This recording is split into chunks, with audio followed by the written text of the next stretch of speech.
Ya, Assalamualaikum warahmatullahi wabarakatuh. Salam sejahtera, Om Swastiastu, Namo Buddhaya, salam kebajikan bagi kita semua. Bagaimana kabar teman-teman semuanya? Sehat?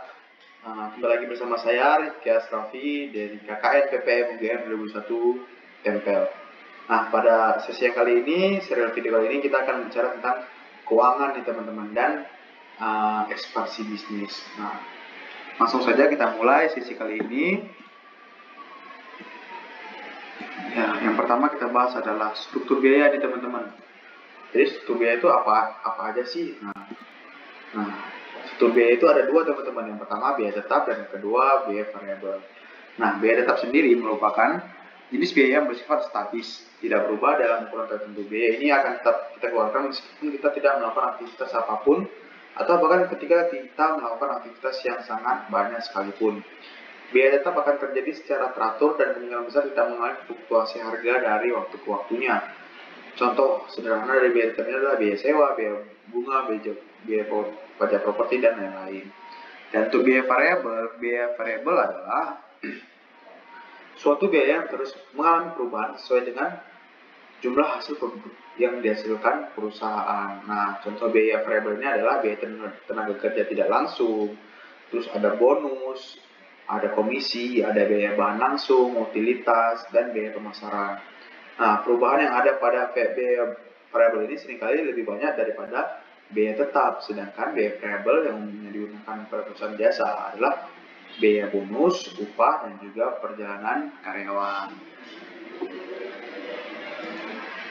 Nah, selanjutnya kita akan belajar cash flow management teman-teman. Nah, cash flow, 3 bagian cash flow teman-teman. Jadi cash flow itu ada dari 3 aktivitas ya teman-teman. Ada yang pertama operating activities, kedua investing activities, dan ketiga financing activities. Nah, untuk operating activities ini adalah merupakan arus kas. Cash flow itu jadi arus kas teman-teman. Aktivitas arus kas dari penjualan produk dan biaya produksi perusahaan. Jadi ini umum ya teman-teman. Jadi kita belanja produksi berapa, terus kita penjualannya dapat berapa, nah, seperti itu teman-teman. Terus yang kedua investing activities, yaitu aktivitas arus kas dari penjualan aset perusahaan dan perbelanjaan aset perusahaan. Nah, jadi ada aset, misalnya kita punya mobil, kita mau jual, terus kita juga mau beli mobil. Nah, itu namanya investing activities, teman-teman. Nah, selanjutnya ada dari financing activities.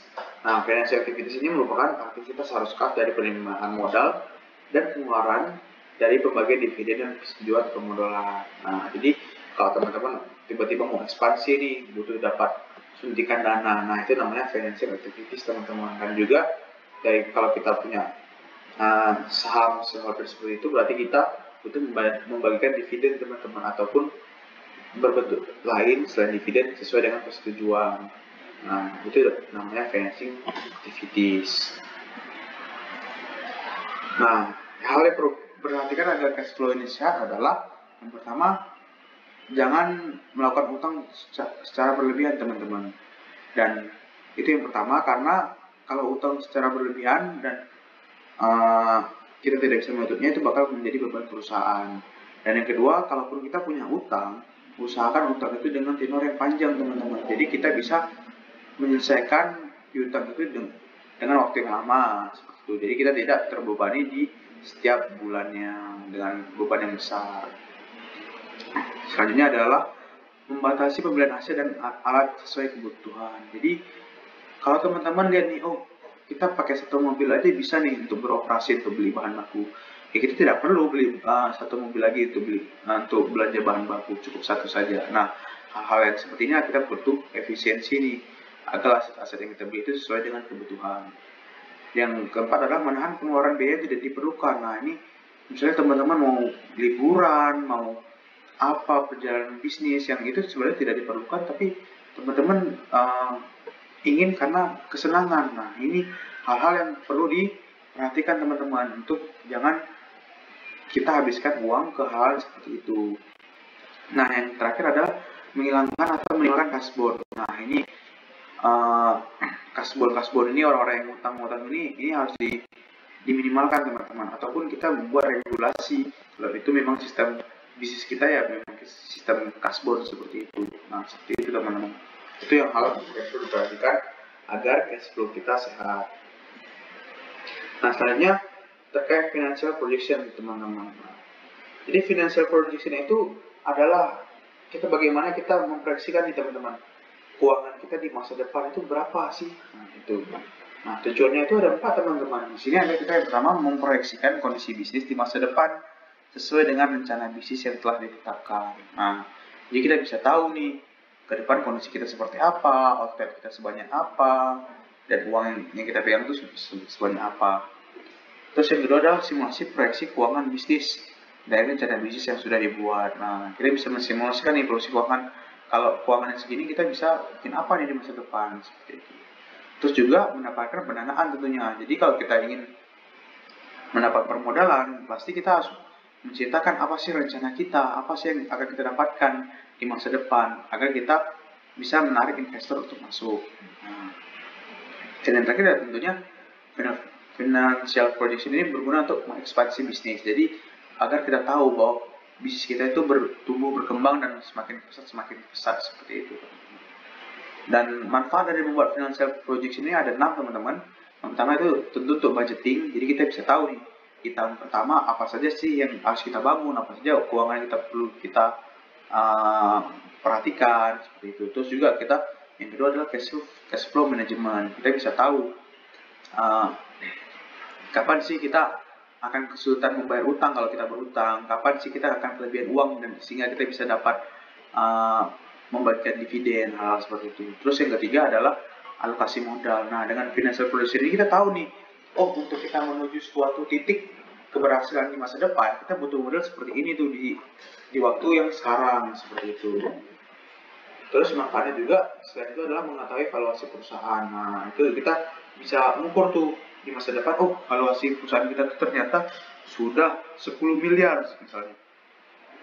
Nah, itu kita bisa menjadi bahan jualan ke investor. Terus kita juga bisa melihat kebutuhan capex dan modal kerja dari perusahaan kita, teman-teman. Terus yang terakhir kita juga bisa melihat rasio struktur biaya dan rasio pertumbuhan bisnis. Jadi kalau dalam berbisnis itu kan kita harus terus menekan biaya yang dikeluarkan itu seminimal mungkin agar pendapatan kita semakin besar. Dan kita juga bisa melihat nih rasio pertumbuhan bisnis kita tuh setiap bulan atau setiap tahun itu seberapa besar sih pertumbuhannya. Nah, seperti itu guna manfaat dari membuat financial projection. Nah, ada 3 metode untuk membuat financial projection, teman-teman. Yang pertama adalah menggunakan laporan keuangan yang sudah ada. Jadi laporan keuangan yang sudah ada itu kita lakukan proyeksi ke depan, pertumbuhannya itu seperti apa.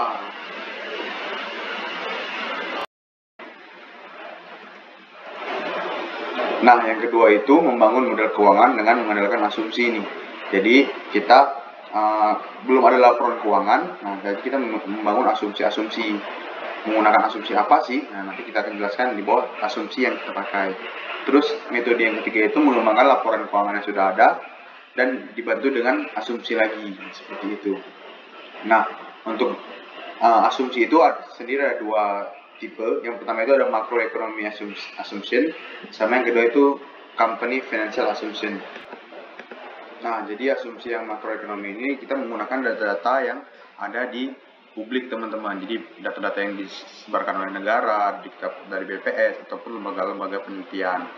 Nah, kalau yang company financial assumption ini kita lihat lagi dari keuangan perusahaan, teman-teman. Jadi keuangan perusahaan ini pasti nanti bisa menimbulkan asumsi-asumsi. Dari situ kita bisa juga gunakan sebagai asumsi yang bisa kita buat untuk financial projection. Nah, selanjutnya itu, teman-teman, ada ekspansi bisnis. Nah, ekspansi bisnis itu apa sih yang harus dilakukan? Nah, yang pertama itu untuk kita melakukan ekspansi bisnis, kita perlu tentukan goals dari bisnis teman-teman dulu nih. Pengennya bisnis ini mau sebesar apa sih? Mau skalanya seperti apa? Mau bentuknya seperti apa? Karena ini menjadi penting agar teman-teman tahu nih titik mana yang akan kalian tuju, seperti itu. Dan yang kedua adalah riset target market secara spesifik. Nah, untuk ekspansi ini tentu kita butuh kepastian nih. Kita butuh kepastian bahwa produk yang akan kita jualkan ini secara lebih besar, target marketnya itu apakah juga masih besar atau tidak, seperti itu, teman-teman. Jadi jangan sampai kita ekspansi saja, tapi sebenarnya target marketnya tidak sebesar itu. Jadi nanti malah nggak ada yang beli produk kita, seperti itu. Terus yang ketiga itu melihat persaingan dengan kompetitor. Nah, jadi kita lihat juga tuh, kita petakan kompetitor yang produknya serupa lah, sejenis dengan produk kita. Jangan sampai kita itu belum memiliki kekuatan untuk bertarung, tapi kita udah kita bangun bisnis yang misalnya berdekatan seperti itu. Jadi kita harus juga melihat perpetaan kompetitor di produk kita yang kita jual seperti itu. Terus yang keempat adalah menentukan bisnis model nih teman-teman. Jadi maunya bisnis ini tuh dikelola seperti apa sih? Apakah ini dikelola untuk perusahaan keluarga ataupun menjadi perusahaan publik? Karena itu juga melihat kita nanti apakah permodalan itu bisa dari luar atau tidak, seperti itu teman-teman. Terus juga yang kelima adalah menentukan distribusi channelnya. Nah, distribusi channelnya ini bermaksud karena kita melakukan ekspansi bisnis, tentu kita banyak produk-produk ataupun barang-barang yang kita itu harus punya sistem distribusi yang baik teman-teman. Jadi jangan sampai kita jual produk makanan seperti itu, tapi kita distribusi bahan bakunya itu belum punya sistem seperti itu teman-teman. Terus yang keenam adalah menentukan growth strateginya. Nah, ini kita perlu tahu nih, gimana sih cara kita bertumbuh sesuai dengan target yang kita inginkan. Apakah dengan dorongan marketing ataupun tindakan-tindakan lain seperti itu untuk mengakselerasi pertumbuhan dari bisnis kita. Terus juga yang ketujuh adalah menentukan exit strategi. Nah, ini menjadi opsional lah teman-teman, karena di sini kalau ini perusahaan keluarga ya berarti teman-teman nggak perlu exit, jadi tetap bisa menjalankan perusahaan ini. Tapi kalau teman-teman menjadi perusahaan publik, teman-teman bisa aja memiliki opsi untuk keluar dari perusahaan dan mengambil untung dari saham yang teman-teman miliki. Terus yang ke-8 juga membangun sistem operasional nih. Jadi kita untuk ekspansi bisnis itu tentu kita butuh sistem operasional yang baik, karena kita akan membangun bisnis yang lebih besar. Jadi untuk menjaga bisnis ini menjadi tetap berjalan, kita butuh sistem teman-teman. Dan yang ke-9 adalah menentukan sumber pendanaan serta kesepakatan bisnisnya teman-teman. Jadi untuk ekspansi bisnis tentunya kita butuh uang nih teman-teman, butuh modal tambahan. Karena kan kita mungkin bakal buka cabang baru atau bakal memperbesar cabang yang sudah ada, itu tentunya butuh pendanaan. Nah, pendanaannya apakah bisa di-cover dari laba tertahan yang ada di perusahaan, ataupun kita harus memang mencari modal dari luar seperti itu teman-teman. Nah, selanjutnya itu kalau ingin buka cabang baru, itu hal yang perlu diperhatikan adalah yang pertama, kalau teman-teman membuka cabang baru, sebaiknya itu bisnis teman-teman itu udah untung selama 6 bulan. Jadi kita udah tahu, oh bisnis ini tuh berjalan loh, dan memang ada target marketnya seperti itu. Terus yang kedua, tadi seperti yang tadi kita bilang adalah riset target market. Jadi kalau kita buka cabang baru, kita riset lagi nih target market yang di posisi-posisi beberapa posisi strategis yang kita akan buka cabang baru itu teman-teman. Terus yang ketiga juga kita harus menentukan bentuk, sistem, dan konsep cabang barunya. Apakah nanti sistemnya itu kita bikin franchise, apakah kita ini punya milik sendiri seperti itu teman-teman. Terus yang keempat itu menentukan sumber daya yang harus dimiliki. Nah, ini menjadi penting teman-teman, karena kita kan ingin membangun perusahaan yang lebih besar, membangun cabang yang lebih dari 100 cabang, itu tentunya kita butuh sistem atau tim yang mumpuni untuk bisa mengkoordinasikan semuanya teman-teman, seperti itu. Terus yang kelima juga tentunya kita harus menentukan sumber pendanaan nih, seperti tadi apakah ini dapat dari pihak luar ataupun ini dari laba tertahan ataupun keuntungan perusahaan yang sudah kita kumpulkan. Nah, kita bisa bikin cabang baru. Nah, itu menjadi opsi-opsi yang bisa teman-teman pilih seperti itu. Terus yang keenam adalah kita bisa membangun SOP nih teman-teman. Kita bangun SOP, kita bangun sistem bagaimana kita itu tidak perlu sampai turun lagi nih untuk teknis-teknis aktivitas di cabang-cabang itu teman-teman. Jadi seperti bagaimana tentang kebersihan, tentang produksi, tentang bahan baku. Nah, itu harus ada kita bikin sistemnya, jadi semuanya itu bisa autopilot berjalan seperti itu teman-teman.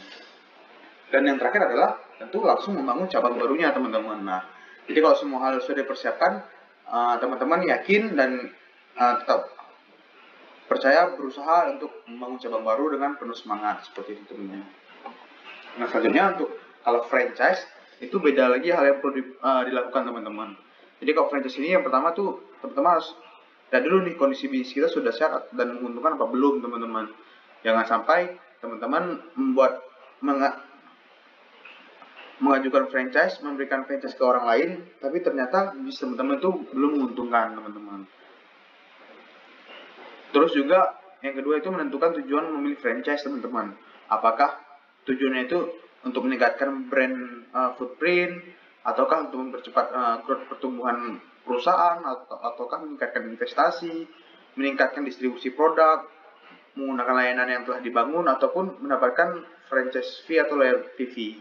Nah, ini menjadi beberapa opsi tujuan dari franchise teman-teman, dan ini bisa digabung-gabungkan teman-teman, disesuaikan dengan apa yang kita inginkan, sesuai dengan tujuan kita teman-teman. Membangun bisnis ini untuk apa, seperti itu.